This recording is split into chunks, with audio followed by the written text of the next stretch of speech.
தோழமைகள் அனைவருக்கும் என்னுடைய வணக்கத்தை தெரிவித்துக் கொள்கிறேன். நான் உங்கள் தோழி நாகசித்ரா. எப்பவுமே மோட்டிவேஷனல் இல்லனா லீகல் ரிலேட்டடான விஷயங்களை தான் நம்ம சேனல்ல பார்ப்போம்.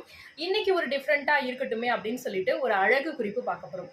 என்ன அப்படின்னு பார்த்துட்டீங்கன்னா, நீங்க ரொம்ப அழகா இருக்கணும், எல்லாருக்கும் உங்களை பிடிக்கணும், நீங்க எல்லாருக்கும் அட்ராக்டிவா தெரியணும் அப்படின்னா இந்த ஒரு டிப்ஸை ஃபாலோ பண்ணுங்க. என்ன அப்படின்னு பார்த்துட்டீங்கன்னா, நீங்க அழகா மாறும்போது உங்க வாழ்க்கையும் அழகா மாறும். அதனால இந்த ஒரு விஷயத்த கொஞ்சம் கஷ்டப்பட்டு கூட ட்ரை பண்ணிருங்க.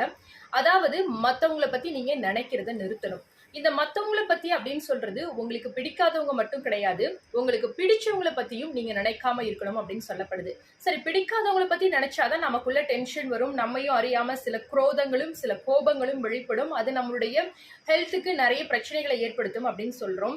ஏன் பிடிச்சவங்களையே நினைக்க கூடாது அப்படின்னு சொல்றீங்கன்னா, அவங்க நம்மளை பத்தி தப்பா நினைச்சிருவாங்களோ? இந்த இடத்துல நாம அவங்களுக்கு நல்ல விதமா தான் யோசித்து செஞ்சோம். ஆனா அது எதிர்பாராத விதமா தப்பா முடிஞ்சிருச்சு. அவங்க நல்லபடியா போயிட்டு வந்துருவாங்களா? அவங்க நல்லபடியா படிச்சு வந்துருவாங்களா? இந்த மாதிரி நிறைய விதமான விஷயங்கள் நினைச்சிட்டு இருக்கும்போது நம்மையும் அறியாம நம்முடைய மனதிற்குள்ளாக ஒரு பதட்டம் ஏற்படுமாம். அந்த பதட்டமானது நம்முடைய ஒட்டுமொத்த வாழ்க்கையவே கூட சீர்குலைய செஞ்சிரும் அப்படின்னு சொல்லப்படுது. ஒரு அழகிய பழமொழி கூட தமிழ்ல உண்டு. என்ன அப்படின்னு பாத்துட்டீங்கன்னா, பதறாத காரியம் சிதறாது அப்படின்னு சொல்லிட்டு. சோ பதறாம நம்ம இருக்கணும் அப்படின்னா, நாம பதட்டப்படக்கூடிய விஷயங்களை நம்முடைய மைண்டுக்குள்ள கொண்டு போக கூடாது. அப்படி இருக்கும் பொழுது நம்ம நினைச்ச விஷயங்கள் எல்லாமே நம்முடைய காலடியில் வந்து விழும். நம்ம நினைக்காத விஷயங்களும் நமக்கு முன்னாக வந்து நிற்கும் போது நிச்சயமாவே நம்ம சந்தோஷமா தான் இருப்போம் இல்லையா?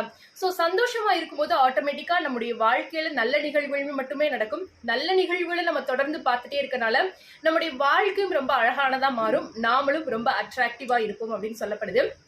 ஸோ இந்த ஒரு வீடியோ உங்களுக்கு யூஸ்ஃபுல்லா இருந்தது அப்படின்னா லைக் பண்ணுங்க, உங்க ஃப்ரெண்ட்ஸ் அண்ட் ஃபேமிலிஸ்க்கும் ஷேர் பண்ணுங்க. ஓவர் திங்கிங் பண்ணிட்டு சரி நான் என்னோட ஸ்கூல் லைஃப்ல நான் எப்படி இருந்து தெரியுமா, என் வாழ்க்கை இப்படி அலங்கோலம் ஆயிடுச்சு அப்படின்னு சொல்லிட்டு ரொம்பவே ஃபீல் பண்ணக்கூடிய உங்க ஃப்ரெண்டுக்கு இந்த ஒரு வீடியோவை ஷேர் பண்ணி உன் வாழ்க்கையை அழகாக்க இன்னைக்கே ட்ரை பண்ணு அப்படின்னு சொல்லிட்டு அவங்களுக்கு இந்த ஒரு வீடியோவை ஷேர் பண்ணுங்க. மறக்காம சேனலையும் சப்ஸ்கிரைப் பண்ணுங்க.